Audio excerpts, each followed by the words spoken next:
नमस्कार दोस्तों, स्वागत है आप लोग का एक बार फिर से द IR शो में।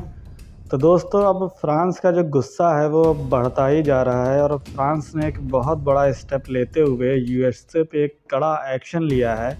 जिसके बाद दोस्तों फ्रांस ने अपने यूएसए साथ ही साथ ऑस्ट्रेलिया से जो उनके एम्बेसडर्स हैं उनको वापस बुला लिया है, जो कि काफ़ी ज़्यादा एक डिप्लोमेटिक ब्लो माना जा रहा है, ख़ास तौर से यूएसए के लिए। और ये बता रहा है कि किस तरीके से यूएसए ने अपने सबसे ओल्डेस्ट एलाई के साथ अपने जो संबंध हैं उनको ख़राब कर लिया है।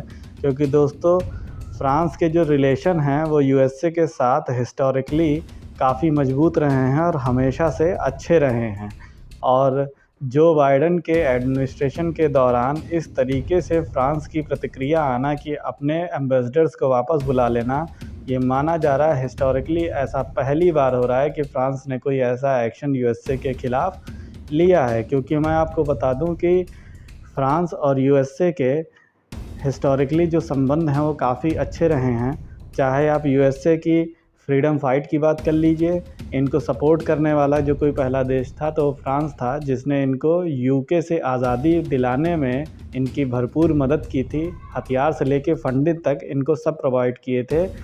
जिसके बाद आपको मालूम ही होगा कि जब सेकेंड वर्ल्ड वॉर चल रही थी तो उसके बाद जब जर्मनी का जब अटैक हुआ था फ्रांस के ऊपर, तो फ्रांस की बहुत ज़्यादा मदद की थी यूएसए ने। यहाँ तक कि दोस्तों, जो इनकी जो लुइसियाना स्टेट है उसको भी परचेज़ किया था अमेरिका ने फ्रांस से ही 1803 के आसपास में। और साथ ही साथ जो इनका जो एक ह्यूज स्टैचू है जो कि पूरी दुनिया में पॉपुलर है, जिसको स्टैचू ऑफ लिबर्टी के नाम से भी जाना जाता है, इसको 1881 में फ्रांस ने ही गिफ्ट किया था यूएसए को अपनी फ्रेंडशिप के तौर पे। तो अब आप इससे समझ सकते हैं कि यूएसए और फ्रांस के बीच में जो संबंध हैं वो शुरू से कितने मजबूत रहे हैं और कितने अच्छे रहे हैं, और दोनों एक दूसरे की जो मदद है वो शुरू से करते आए हैं। यहाँ तक कि दोस्तों, जो ट्रंप का जब शासन था तो ट्रंप के समय में भी ट्रंप ने ऐसे तमाम पर्सनल कमेंट ऐसे किए थे जिससे मैक्रोन जो थे काफ़ी नाराज़ हुए थे। लेकिन बावजूद इसके जब भी ट्रंप की विज़िट हुई है फ्रांस में, तो फ्रांस ने बढ़ चढ़ कर स्वागत किया, सारे डिफरेंसेस को भुलाते हुए। क्योंकि कहीं ना कहीं जो यूएसए है वो फ्रांस का एक बहुत ही अच्छा शुरू से पार्टनर रहा है। आप जानते हैं ये दोनों ही नेटो का पार्ट हैं। और साथ ही साथ अगर वेस्ट और यूएसए की जब भी फ्रेंडशिप की बात आती थी तो उसमें फ्रांस जो है एक महत्वपूर्ण अपनी जो भूमिका को अदा करता था। तो इसके बाद अब ये माना जा रहा है कि ट्रंप के समय में भी फ्रांस ने ऐसा कोई कदम नहीं उठाया, इन स्पाइट ऑफ कि ट्रंप ने कई पर्सनल कमेंट्स तक कर दिए थे मैक्रोन के ऊपर। लेकिन बावजूद इसके जो फ्रांस था उसने हमेशा ही अपने संबंध जो हैं वो अच्छे रखे और सारी चीज़ों को पीछे रखा। लेकिन अब इस कदम के बाद जो है माना जा रहा है इसके पीछे जो सबसे बड़ा कारण है वो आपको मालूम ही है कि सबमरीन डील, जो कि करीबन 90 बिलियन डॉलर के आसपास की सबमरीन डील थी जो कि ऑस्ट्रेलिया के साथ थी, उसको जो है चुपके से फ्रांस ये मान रहा है कि इन्होंने ऑस्ट्रेलिया के साथ डील करके कहीं ना कहीं इनका जो पीठ में खंजर भोंकने का काम यूएसए ने किया है। क्योंकि दोस्तों, 90 बिलियन डॉलर की ये जो डील थी ये फ्रांस के लिए बहुत ही इम्पॉर्टेंट डील थी। इसको डील ऑफ द सेंचुरी भी कहा जा रहा था।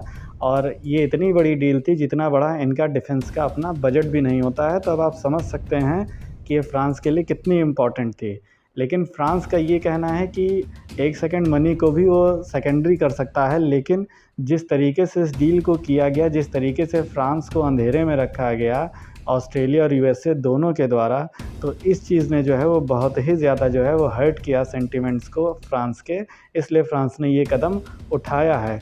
और फ्रांस की इम्पोर्टेंस को आप इससे समझ सकते हैं कि जो यूएस का जो डिपार्टमेंट ऑफ स्टेट है उसने अपना एक ऑफिशियल इन्होंने अपनी एक नोटिस जारी की है, अपनी एक इन्फॉर्मेशन को रिलीज़ किया जिसमें इन्होंने ये कहा कि ये फ्रांस के साथ क्लोजली कनेक्टेड हैं और उनके साथ कांटेक्ट में बने हुए हैं। क्योंकि फ्रांस जो है इनका एक वाइटल पार्टनर है, सबसे पुराना इनका मित्र है। साथ ही साथ इनके जो रिलेशनशिप हैं उनकी जो वैल्यू है वो सबसे हाईएस्ट प्रायोरिटी की वैल्यू है।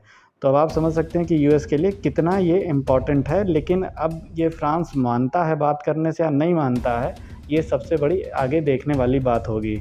इसी के साथ दोस्तों, अब कुछ लोगों का ये कहना है कि इसमें सबसे बड़ा जो किसी ने किरदार निभाया इस पूरे रिलेशनशिप को ख़राब करने में, तो कहीं ना कहीं बाइडेन की फॉरेन पॉलिसी जो थी ही थी, लेकिन साथ में ऑस्ट्रेलिया की भी फॉरेन पॉलिसी रही है, क्योंकि वहाँ का जो मीडिया आउटलेट है वो इस बात को साफ साफ कह रहा है कि ऑस्ट्रेलिया ने जिस तरीके से अपनी एरोगेंट फॉरेन पॉलिसी को यहाँ पे रिप्रेजेंट किया है, उससे साफ साफ जाहिर होता है कि किस तरीके से इन्होंने अपने फ्रांस जैसे एक अच्छे कंट्री और पार्टनर को जो है नाराज़ किया। क्योंकि दोस्तों, जब चाइना के साथ इनका विवाद हो रहा था ऑस्ट्रेलिया का, तो चाइना के साथ विवाद में सबसे पहले अगर किसी कंट्री ने साथ दिया था तो फ्रांस था। फ्रांस ने बढ़ चढ़ कर ऑस्ट्रेलिया का साथ दिया था चाइना के ख़िलाफ़। लेकिन अब ये लोगों का कहना है, ख़ास तौर से वहीं के जो पॉलिटिशियंस और वहीं का जो मीडिया है, वो ये कह रहा है कि ऑस्ट्रेलिया की जो फॉरेन पॉलिसी है वो काफ़ी एरोगेंट है, जिस वजह से जो है ऑस्ट्रेलिया के साथ जो है फ्रांस की रिलेशनशिप ख़राब हुई।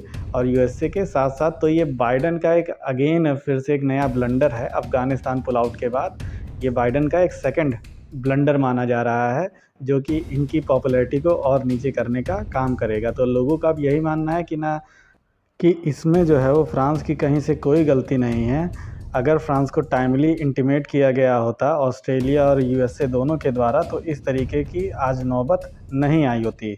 बाकी दोस्तों, आप लोग की इस पूरे इशू पे क्या राय है, अपनी आप राय ज़रूर बताइए। क्या आपको लगता है क्या बाइडेन इसके लिए ज़िम्मेदार हैं या नहीं, या फ्रांस ने जो किया वो बहुत ही अच्छा किया? अब अपनी राय जो है कमेंट बॉक्स में ज़रूर शेयर करिए। वीडियो को लाइक करिए। जिन्होंने सब्सक्राइब ना किया हो प्लीज़ सब्सक्राइब करें। ज़्यादा से ज़्यादा दूसरों के साथ शेयर करें। थैंक यू दोस्तों, thank you for watching the video. जय हिंद, जय भारत।